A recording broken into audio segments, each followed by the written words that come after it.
La siguiente historia es compartida por la página de Facebook Historias para no dormir. Los invito a que sean parte de estas fascinantes historias de terror. En la descripción dejaré el enlace. Muchas gracias. El sudor de los muertos. Escrito por Historias para no dormir.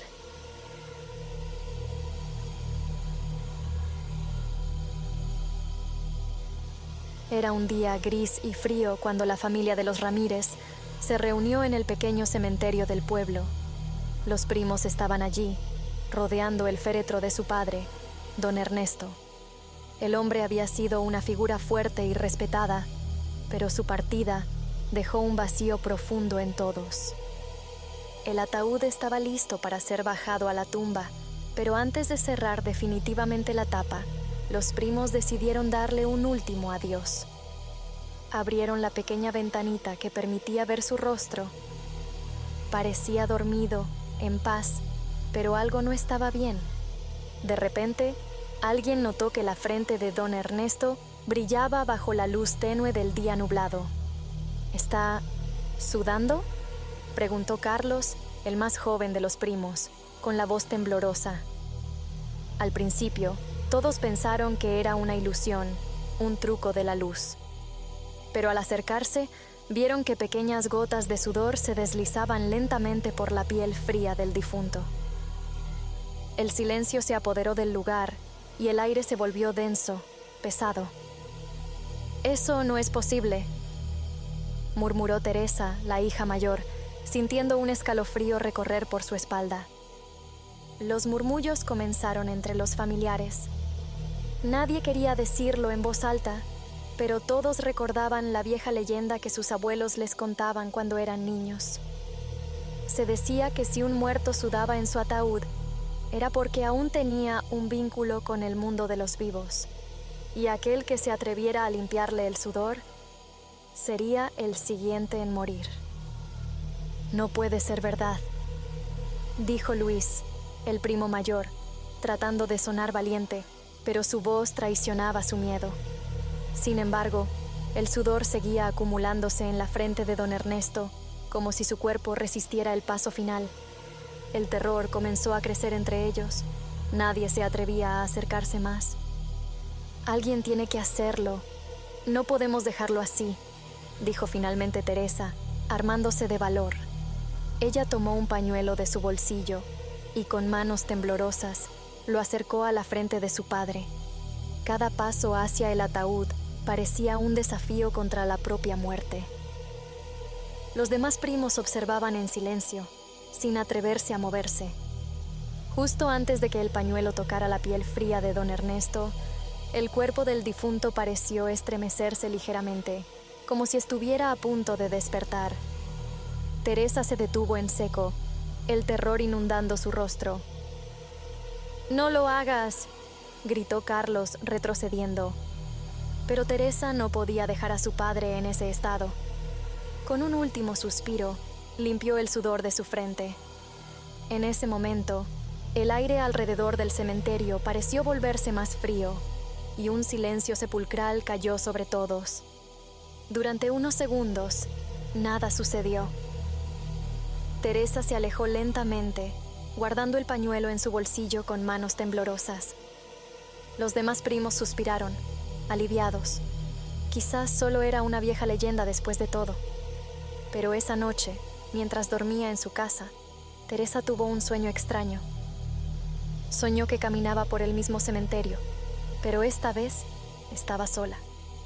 La niebla lo cubría todo, y en el aire flotaba un susurro apenas audible, como un lamento lejano. Al llegar a la tumba de su padre, vio que el ataúd estaba abierto. Su corazón latía con fuerza mientras se acercaba.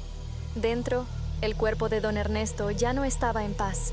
Sus ojos estaban abiertos, y en su rostro había una expresión de angustia, como si intentara decirle algo. De repente, sintió una mano helada sobre su hombro. Se giró rápidamente, pero no había nadie allí. El sudor frío recorría su propia frente y un escalofrío le recorrió la espalda. Despertó sobresaltada, pero el sentimiento de haber estado en presencia de algo oscuro y desconocido no desapareció. En los días que siguieron, Teresa comenzó a enfermar.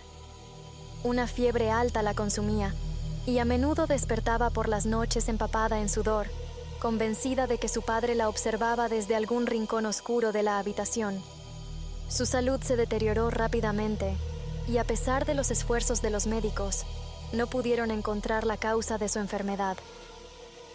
Pocos meses después del entierro de don Ernesto, la familia se reunió nuevamente en el mismo cementerio. Esta vez era para despedir a Teresa. Y mientras bajaban su ataúd a la tumba, los primos no pudieron evitar recordar la maldición que había caído sobre ella. Ninguno de ellos se atrevió a abrir la ventanita esta vez. Nadie quiso mirar si el sudor del muerto aún seguía allí, porque todos sabían que quien lo limpiara sería el siguiente en partir. Muchas gracias. La carroza de la muerte. Escrito por Historias para no dormir. La historia que les vengo a contar, no sé si solo fue parte de mi imaginación como dice mi madre, pero así como la viví, se las vengo a narrar. Al frente de casa vivía un hombre que se decía había sido muy mal padre y peor esposo. La verdad es que nosotros no lo conocimos antes, porque cuando llegamos a vivir allí, ya estaba postrado en su cama.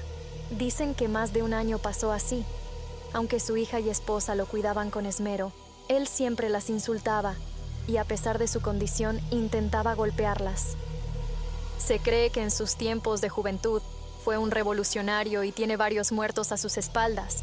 Se decía que eran tantos sus pecados en esta tierra que la vida le estaba cobrando antes de que se fuera. Esas últimas noches de vida daba unos gritos lastimeros donde pedía que por favor se lo llevaran ya, que lo dejaran descansar. Escuchar a aquel hombre que gritaba causaba lástima y terror. Lástima porque gritaba y lloraba de terror porque le pedía a alguien que se lo llevara, como si en verdad él supiera lo que estaba pasando. Una noche de domingo llego a casa. Venía de ver unos amigos. Cuando decido entrar, escucho y veo venir una carroza fúnebre, jalado por 2 caballos negros. Algo bien extraño, ya que ese tipo de carrozas no se usan en estos tiempos. A menos que sea alguien bastante excéntrico, pensé que mi vecino podía ser uno de estos, y esa era su última voluntad. Seguro ya había muerto. Me quedé parado ahí al lado de la puerta de mi casa para ver qué ocurría. Efectivamente se detuvo frente a la casa. Lo que vi del cochero me dejó paralizado y aterrado. Quien conducía la carroza fúnebre era un esqueleto. No puede ser lo que veo. Es algo a lo que no doy crédito, pero es real. Otros 2 salen de atrás. Estos van cubiertos con capa negra y no puedo ver si también son calaveras. Quiero correr a casa, pero mis pies no me responden. Los 2 de negro los veo entrar a la casa. A los pocos minutos salen con él a rastras, y digo a rastras, porque él patalea para que no se lo lleven. No puedo entender cómo un hombre que está postrado en su cama pueda tener tanta fuerza a la hora de querer huir. Los 2 de negro no hacen ningún esfuerzo. Se ve que su fuerza es superior. Lo lanzan atrás de la carroza, se suben, y los 2 caballos arrancan calle abajo, mientras él grita que por favor lo perdonen, que le den otra oportunidad. El esqueleto que conduce la carroza da una carcajada y dice en una voz de ultratumba y tenebrosa: «Tu tiempo acabó». Yo caigo de rodillas, rezando por lo que acabo de ver. Demoro varios minutos en poder recuperarme. Cuando por fin logro hacerlo, entré a casa. Pronto me meto en la cama y trato de dormir y olvidar lo que vi. Al despertar en la mañana, mi madre me cuenta que el vecino ha muerto, algo que yo creía que era así. Siento un descanso al creer que la carroza fúnebre era alguna normal, y yo en la noche la vi diferente.